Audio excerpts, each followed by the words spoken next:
irmãos, graça e paz. Vamos abrir a palavra de Deus, o profeta Zacarias.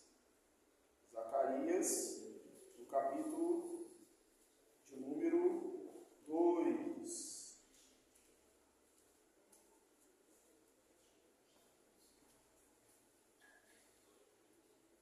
Zacarias, capítulo 2.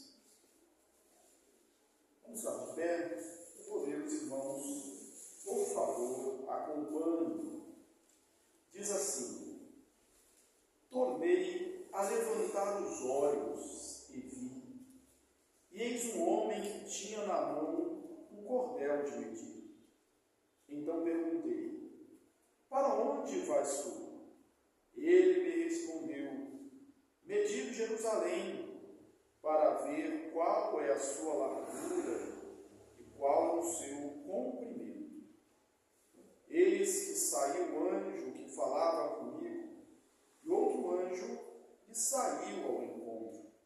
Ele disse: corre, fala a este jovem, Jerusalém será habitada como as aldeias sem muros, por causa da multidão de homens e animais que haverá nela.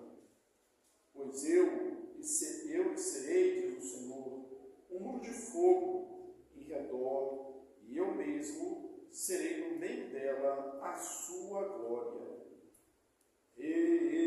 Fugi agora da terra do norte, diz o Senhor, porque vos espalhei como os 4 ventos do céu, diz o Senhor.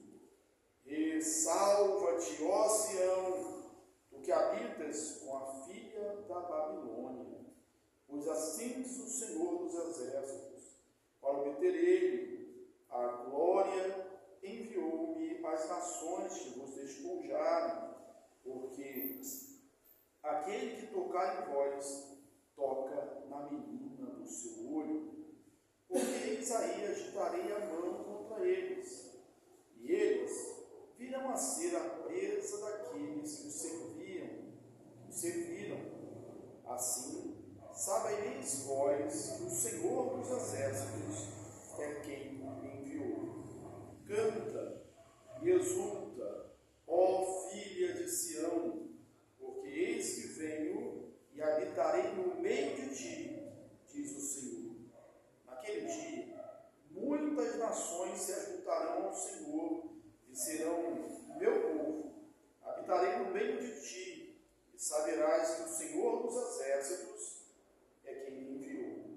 Então o Senhor herdará Judá como sua porção na terra santa, e de novo escolherá a Jerusalém. Cale-se toda a carne diante do Senhor, porque ele se levantou da sua santa morada. Bem, assentado.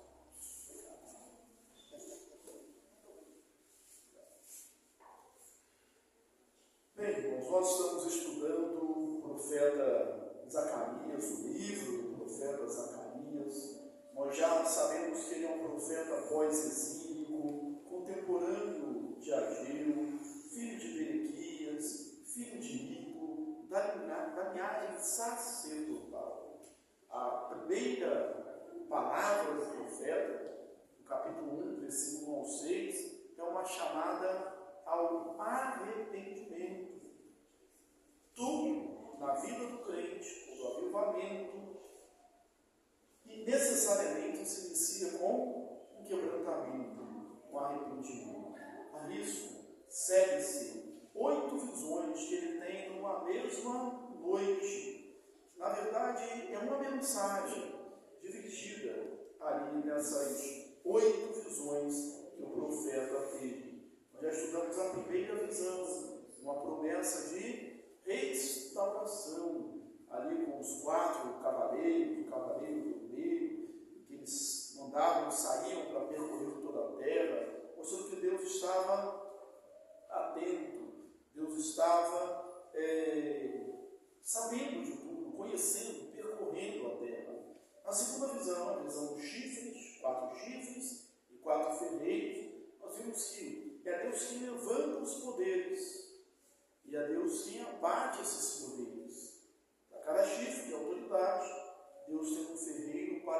amparo quando assim for da sua vontade. E hoje nós chegamos aqui, no início do capítulo 2, essas visões vão até o capítulo 6. Nós chegamos aqui no capítulo 2. O capítulo 2 narra essa visão do homem com o cordel de medir a cidade de Jerusalém, como ela seria. Isso traz algumas mensagens para a nossa vida. Nós lembramos, e já falamos isso aqui algumas vezes, que Jerusalém tipifica a igreja. Tanto é que lá em Apocalipse a gente vê que a Jerusalém é a cidade que desce dos céus, como noiva. E quem é a noiva? É a igreja. São linguagens usadas para a igreja, que é o corpo de Cristo, ela é a igreja do Deus vivo, é o Israel de Deus, é o rebanho de Deus, como a gente lê lá em Atos dos Apóstolos, capítulo 20, pastorear o rebanho de Deus, que ele comprou com o seu próprio sangue. Então são nomes para a igreja. Então a igreja no Antigo e no Novo Testamento, ela é a mesma igreja, em épocas diferentes. Bem, esse texto que nós lemos vai mostrar esse homem, que na verdade é um anjo jovem, talvez com formato de homem, mas é um anjo, a visão da visão de anjo. Ele sai para medir a cidade de Jerusalém, com um cordel, com uma corda. Ele é aquele que está medindo a construção. Por que você mede? Se vai ter uma obra, se vai ter uma construção, você vai medir. E você mede para limitar, para definir o tamanho, como vai ser a construção. Lembro que quando estava fazendo lá na minha casa, aí eu perguntei lá o dinheiro, mas eu quero puxar mais um metro para cá. Não, você pode puxar mais um metro para cá. Mas um metro para cá é mais custo.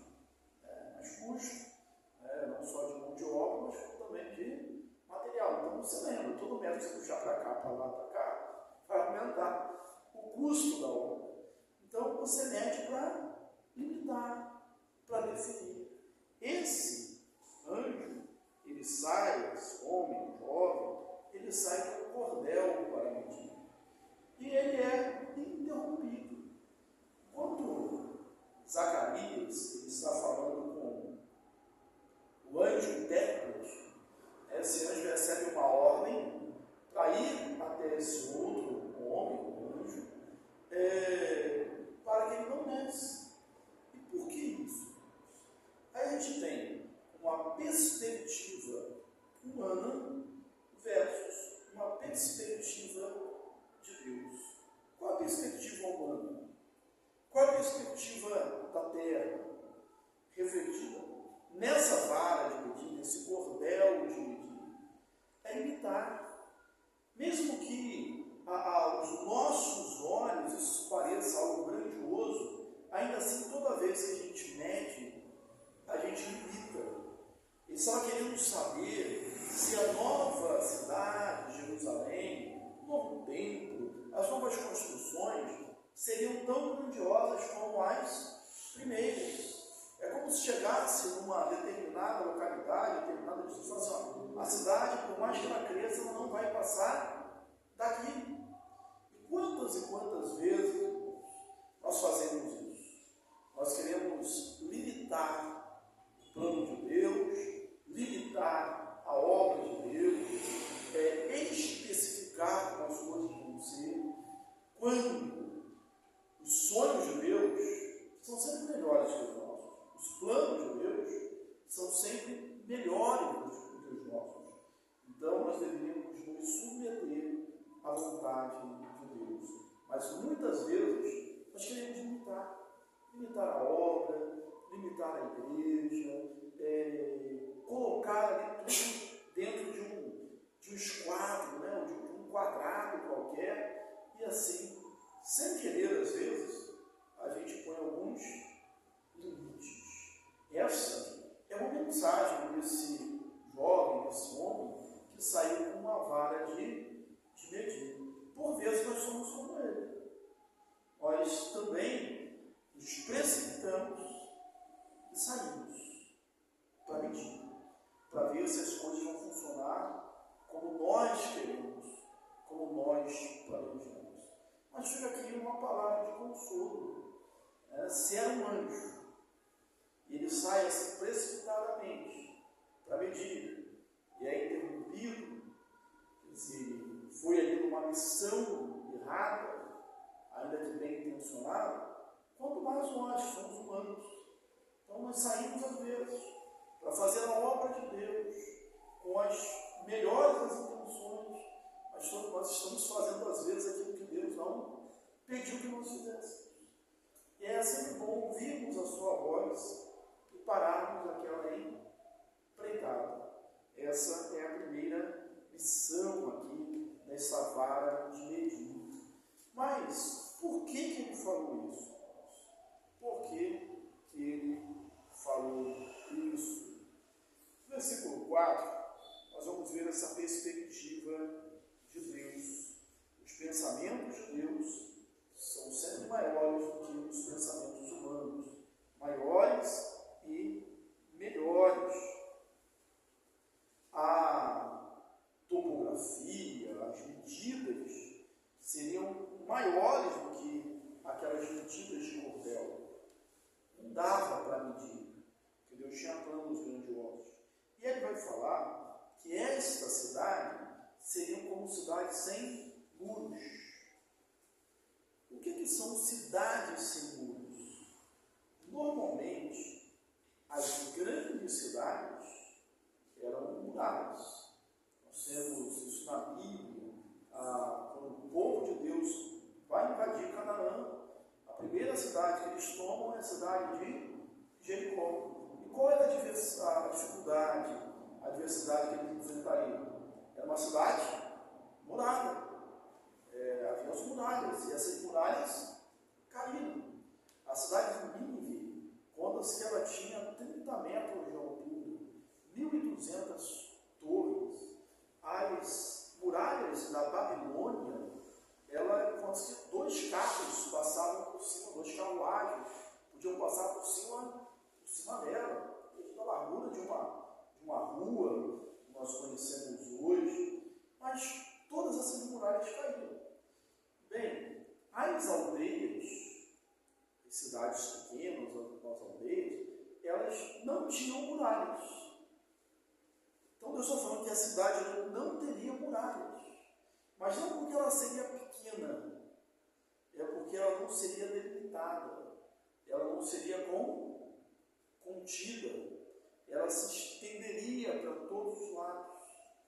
Uma figura não só da Jerusalém terrestre, mas da Jerusalém celestial, da Jerusalém que é a igreja, que se estende para todo mundo, que vem povos de todas as raças, tribos e nações, que tem as suas portas ou seus portões abertos, que não é murada, que não tem limites e que também não é uma barreira para os outros, para aqueles que querem entrar. Então essa cidade não teria muros. Mas uma cidade sem muros é uma cidade desprotegida, é uma cidade vulnerável.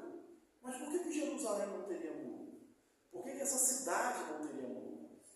Bem, a gente já sabe aqui que nós vamos interpretar o texto como uma necessidade disso, de forma alegórica, de forma espiritual.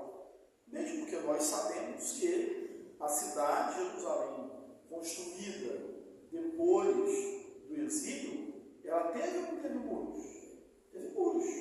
Nós acabamos de dar o livro de Neemias, os muros foram edificados.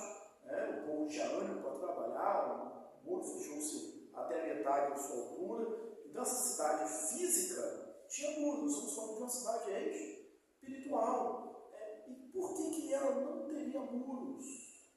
O texto responde: o Senhor vai ser o seu muro. O Senhor vai ser a sua proteção. O Senhor vai ser a sua muralha. E não é uma muralha comum, uma muralha qualquer. Há uma descrição ali que é magnífica, como um muro de fogo. Mas os caçadores, os pastores, aqueles que estavam à noite no campo, eles acendiam fogueiros para espantar os animais noturnos. Como se fosse uma barreira para protegê-los. Essa muralha seria como a muralha de fogo. A descrição do nosso Deus, uma das suas descrições é que o nosso Deus é fogo consumidor. Ou seja, para tocar em você, vai ter que passar por uma muralha de fogo, uma muralha impenetrável. Não pode tocar no Filho de Deus sem passar pelo próprio Deus. E tudo que for passar por essa muralha vai se queimar, vai ser destruído, não vai lograr êxito, não terá sucesso. Deus é a nossa muralha. Por vezes, irmãos, nós levantamos as nossas muralhas, nós limitamos ou pretendemos limitar a ação de Deus. Nós erguemos muralhas que aos nossos olhos são muralhas fortes, são muralhas impenetráveis. A gente quer que a nossa força seja a nossa proteção, que a nossa inteligência, ou que a sociedade, os poderes constituídos, ou a nossa força política, ou a nossa influência, ou a nossa família, os nossos relacionamentos. Mas nenhuma dessas coisas permanecem de pé, sem ser da vontade de Deus. Nós precisamos nos refugiar no Senhor. Ele é o nosso refúgio, Ele é a nossa fortaleza. Ele, como disse o salmista, que é o nosso socorro bem presente na hora da tribulação, na hora da angústia, na hora do sofrimento. Ele é a nossa muralha. Então a cidade não era para ser medida, porque medir era limitar. E Deus tem planos maiores do que nós temos. Não precisava de muralha, porque Deus seria a sua própria muralha, a sua própria proteção. A igreja se estende para todos os lados. F.B. Meyer, ele diz assim, que não adianta demarcar os limites.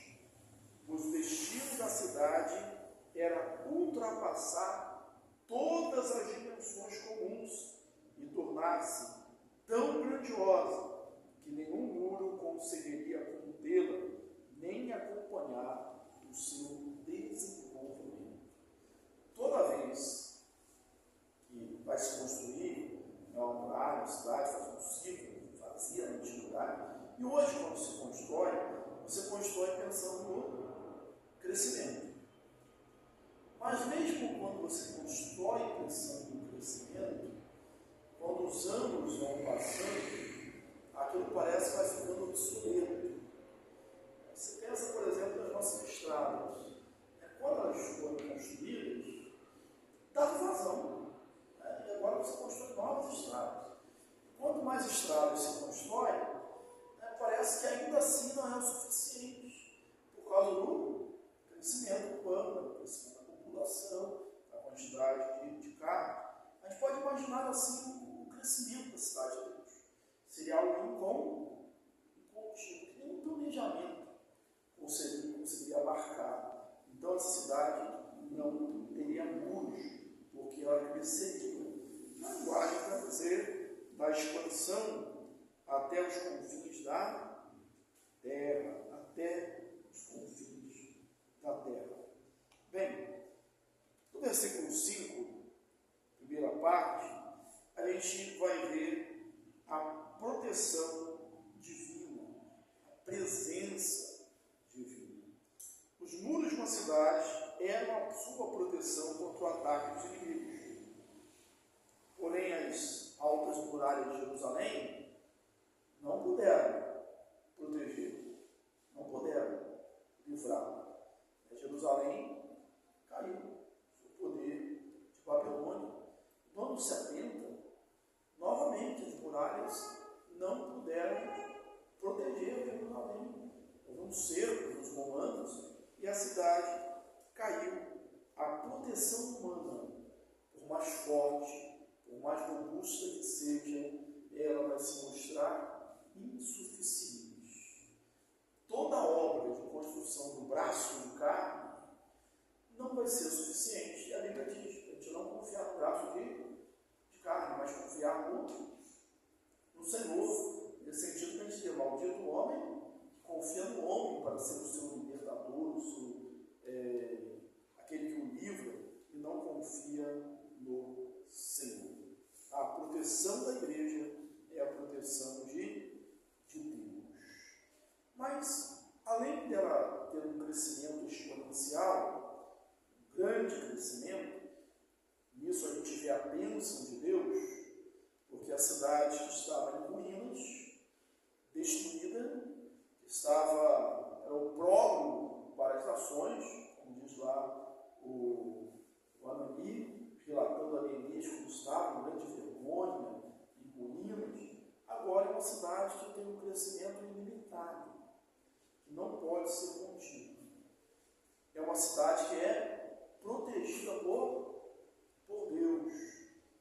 Lembrando que nós estamos falando hoje da igreja, nós somos protegidos pelo Senhor. E uma coisa importantíssima é a sua presença. Porque eu estarei no meio deles. Eu vou estar no meio dessa cidade. Se eu precisar de muros, porque eu estou no meio de vocês. É uma descrição da presença de Deus. O que o templo mostrava? O que o templo indicava? A presença de Deus. A Shekinah de Deus. O templo mostrava que Deus estava presente. O que Jesus veio fazer? Jesus veio mostrar a presença de Deus. Ele é o Deus encarnado, o Verbo encarnado.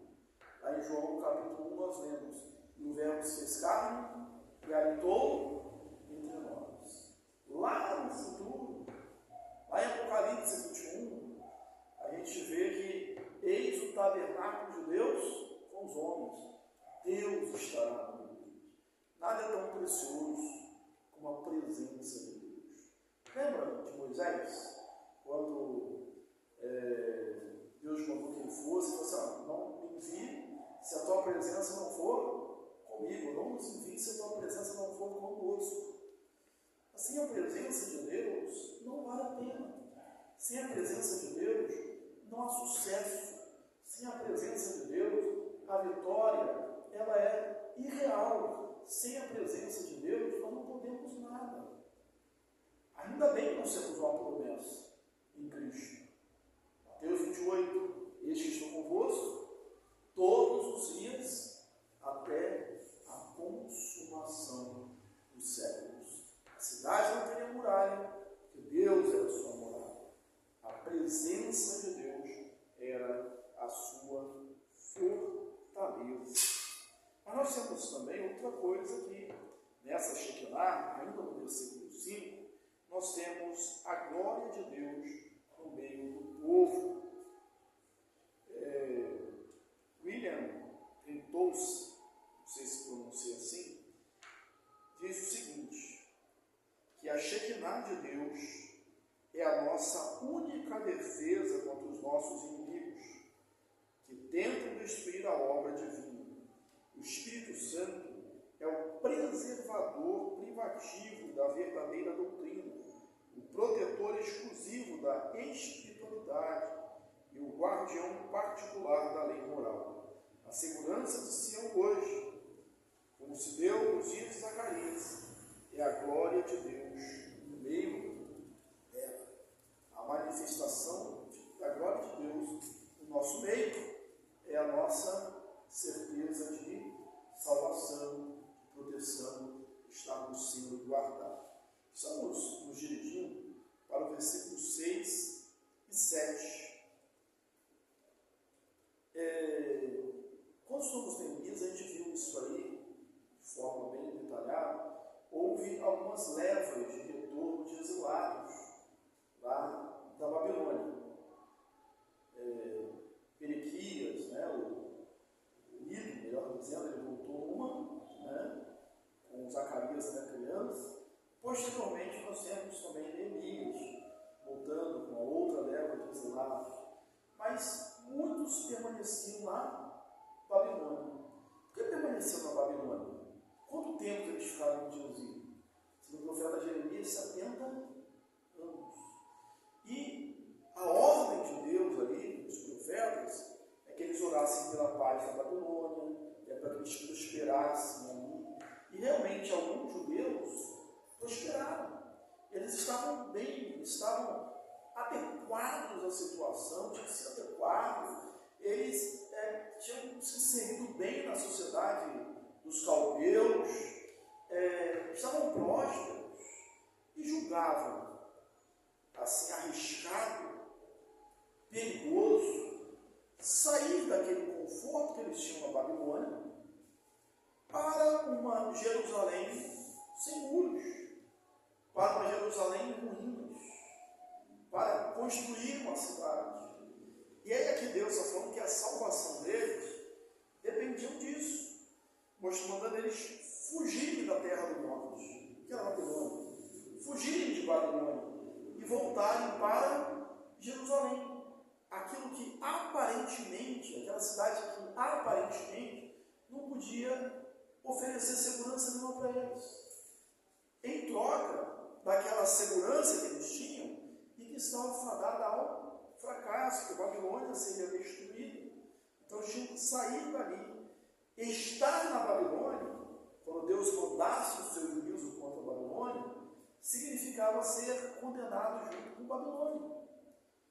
Porque não dava para você chegar, imagina um exército persa tomando a Babilônia, e você perguntando assim, não, peraí, você é babilônico ou você é um povo conquistado? Não, estar ali na frente seria morto. Então a salvação deles dependia disso, de sair. E nós precisamos sair também. Lembra da obra de John Bunyan, o peregrino? Ele foge, ele sai de uma cidade da destruição. Todos julgam como louco, como alguém que está fora de si, mas ele não desiste do seu objetivo. Ele sai. E é esse o convite que nós temos também, para deixar o mundo. Então, se a gente, mesmo sendo filho de Deus, vive como se fosse filho do mundo, a gente vai sofrer os castigos do mundo. A gente precisa viver como vivem os filhos de Deus. F.B. Meyer faz uma aplicação dessa ordem divina assim. Eu vou ler aqui com os irmãos. A alma cristã, estás ainda peregrinando na Babilônia, conformando-te às convenções do mundo, moldada pelo espírito da época? Ouve a convocação divina de levantar e partir.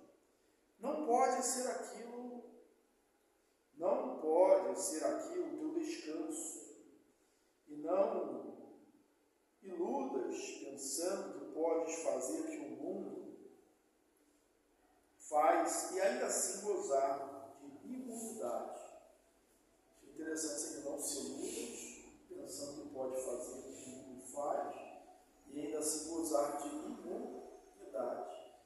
Domingo agora nós pregamos sobre Mateus 24, e uma das coisas que nós dissemos no nosso sermão é que tem gente que não acredita na volta de Jesus. Tem gente que nega a volta de Jesus. Tem gente que tem uma visão distorcida da volta de Jesus. E tem gente que crê, pelo menos diz que crê que Jesus vai voltar, mas que vive como se ele não fosse voltar. Então você não pode se iludir, viver como o mundo vive e achar que está tudo bem. A orientação paulina lá em Romanos 12 é: não vos conformeis com este século, mas transformai-vos pela renovação da vossa mente, para que experimenteis qual seja a boa, perfeita e agradável vontade de Deus. As tropas vencedoras, continuando o comentário de Meyer, não irão distinguir entre judeus e babilônios, mas matariam indistintamente, e o ricochete da lei natural, violada pelo cristão professo, será tão agudo e inevitável quanto para os que não ocultam pertencer ao mundo. Tu podes ser filho de Deus, mas se tal condição não te impedir de agir como filho deste mundo, então nada te impedirá de sofrer como os filhos deste mundo, quando vem inevitável destruição. Então sai da Babilônia. A igreja, ela recebe o cuidado de Deus. A igreja recebe o cuidado de Deus. Aí no versículo 8 e 9, fala para a igreja exultar, né? Exulta-se, uma postura sair e outra é a gente estar exultando na presença de Deus. Quando fala dessa proteção, faz uma comparação, diz que Israel, que mexe com o povo de Deus, mexe com o quê? Qual a expressão que ele usa aí? Com a menina dos olhos de Deus. Toda vez que usamos isso, essa expressão menina dos olhos, isso é menina dos olhos, é que é algo sensível e precioso, e algo que é bem guardado. Há uma, assim, em relação à menina dos olhos, há uma palavra que diz que nada é tão protegido como a menina dos olhos, né? Essa pupila aqui no nosso crânio, com os seus frontais, os supercílios, é uma grande proteção. Então, Deus fala, mexer com o povo de Deus é mexer com a menina dos olhos de Deus. Quando estamos Atos dos Apóstolos, falando de Paulo, nós ficamos bem uma verdade que em Atos 9, quando Jesus aparece para Paulo no caminho de Damasco, Jesus pergunta a Paulo, Saulo, normalmente aqui é o mesmo, né? Saulo, porque me persegue. E a pergunta é, Saulo alguma vez perseguiu Jesus? Não. Ele perseguia a igreja. E a conclusão que nós tivemos foi, quem persegue a igreja, persegue a Jesus. Quem mexe com a igreja, mexe com o próprio Deus. Vou ler aqui mais um texto que a gente destaca. Na verdade, vai destacar 3 verdades nesse versículo 8 e no versículo 9. Em primeiro lugar, Deus julga aqueles que oprimem o seu povo. Deus julga aqueles que oprimem o seu povo. A gente viu isso bem na questão dos chifres e dos ferreiros. Deus sempre julga aqueles que oprimem o seu povo. Em segundo lugar, Deus protege o seu povo da opressão do inimigo. O povo, a igreja, é a menina dos olhos de Deus. Éfeso, ele esclarece isso dizendo que não há parte alguma do corpo tão seguramente guardada quanto o olho. Os fortes ossos frontais, a sobrancelha, os cílios para interceptar a poeira, as pálpebras para protegê-lo do brilho excessivo, as sensíveis glândulas lacrimais despejando incessantemente marés cristalinas sobre sua superfície. Que riqueza de delicado mecanismo para a segurança e saúde. Temos tudo isso em Deus. Deus nos protege como a menina dos seus olhos. A igreja é a alegria de Deus. A igreja é o abrigo dos povos. Né? Ela vai sem portas, sem muralhas, podem vir todos os povos. A gente vê isso lá no Apocalipse, todas as raças, tribos e nações. Por isso não tem muros, não há fronteiras, porque o crescimento poderia ser impedido. E a gente até hoje, a gente vê